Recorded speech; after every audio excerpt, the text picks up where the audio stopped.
transliterated into English. This is what it sounds like. Well, we would have a data integrity problem of people entering data and trying to, we'd have 2 or 3 records for that person.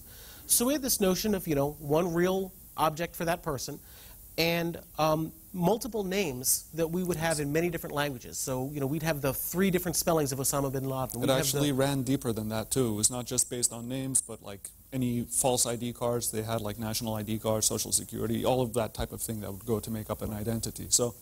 And capturing all of that stuff and working with 14 countries over 10 years, there was so much stuff like that. We just couldn't have afforded to try to rewrite that.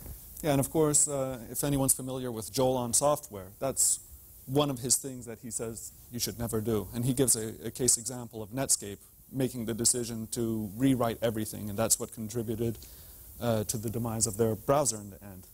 And of course, most importantly, over here.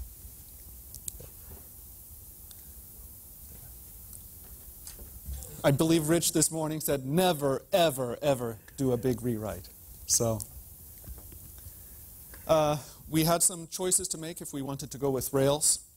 One way is to go with throw away our Rails throw away the Rails prototype, go with a traditional choice like Swing MVC, servlet JSP app.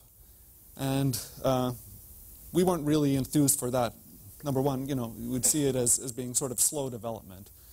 And not only that, some people, the project manager, I had experience with Ruby and Rails at the time, and the company was interested in building more experience with Ruby, Rails, and dynamic languages like that. And it's a good thing for the employees. So we made the decision to go with Rails. And there are a couple of ways that you could do this.